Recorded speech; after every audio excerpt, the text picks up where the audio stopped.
There are 30,000 days in your life. And I typed in, I'm like 24 times 365. I'm like 9,000 days down. Like, what the hell have I been doing?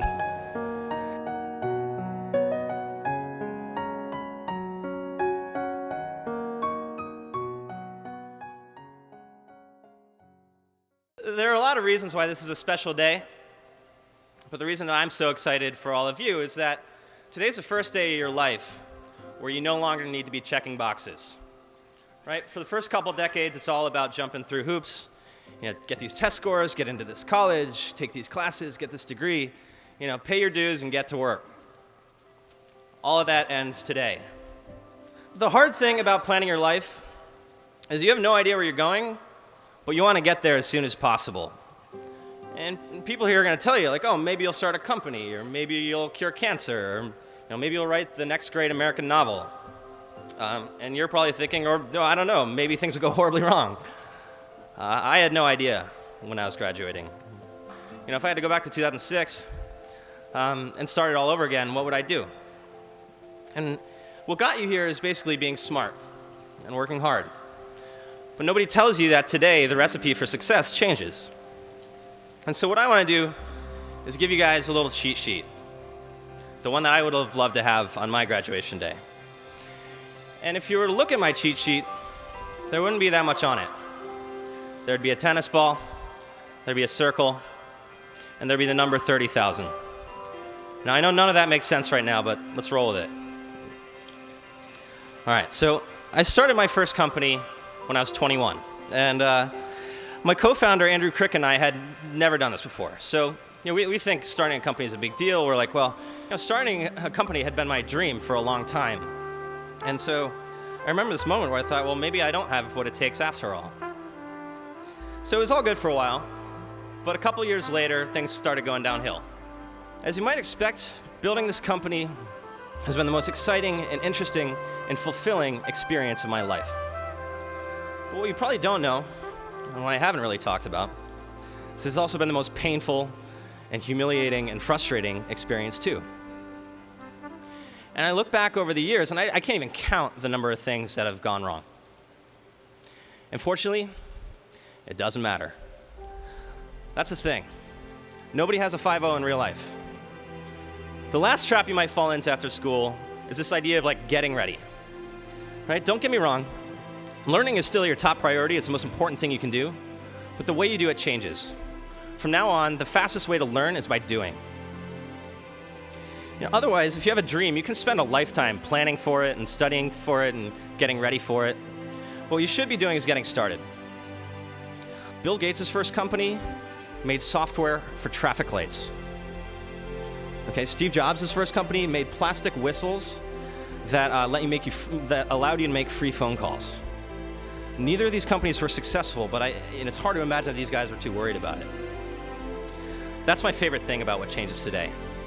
From now on, failure doesn't matter. You only have to be right once. So I was gonna say work on what you love. That's actually not that helpful, right? It's so easy to convince yourself or rationalize that you love what you do. But when I think about it, the happiest and most successful people that I know, they're not just in love with what they do, they're obsessed. And they're not just obsessed, but they're obsessed with solving an important problem, something that really matters to them. I had like dogs growing up. I don't know if you've ever thrown a tennis ball for a dog. And then you throw it and like the leash snaps and they go bounding off and they're like plowing through, whatever's in their way to get it. And that's what I hope all of you find, because I have other friends too who work hard and they're paid well in their jobs, but they complain and they feel like they're like shackled to a desk. So the problem is, a lot of people don't find their tennis ball right away. So it took me a while to get it, but I realized the reason why the people that work the hardest don't work hard because they're disciplined. They work hard because solving and working on an exciting problem is fun. So after today, it's not just about pushing yourself, it's about finding your tennis ball. It's about finding the thing that pulls you. It might take a while, but until you find it, keep looking and keep an ear out for that little voice. So they say that you're the average of the 5 people you spend the most time with. So like think about that for a second. Like who would be in your circle of 5? One thing I've learned is that surrounding yourself with people who inspire you is now just as important as being talented or working hard. Can you imagine if Michael Jordan hadn't been in the NBA? And so that's the point. Like your circle pushes you to be better. And now your circle is going to grow to include your coworkers and the people around you where you live. And where you live matters. There's only one MIT, and there's only one Hollywood, and there's only one Silicon Valley. And this isn't a coincidence. For whatever you're doing, there's one place in the world where the best people go, and you should go there. Don't settle for anywhere else. Like being able to meet my heroes and learn from them gave me a huge advantage. So your heroes are part of your circle too. So follow them. So I just moved to San Francisco, and one night I couldn't sleep, so I'm on my laptop and I'm just on the internet.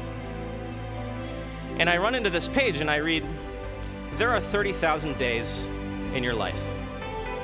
And I remember I tabbed into the calculator, and I typed in, I'm like 24 times 365. And I'm like, oh my God, I'm like 9,000 days down.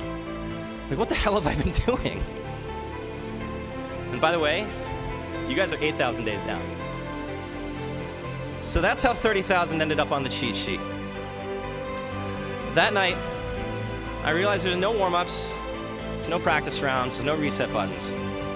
Every day, we're writing a few more words of a story. And from then on, I decided that, okay, instead of trying to make my life perfect, I want to make it interesting. I want my story to be an adventure.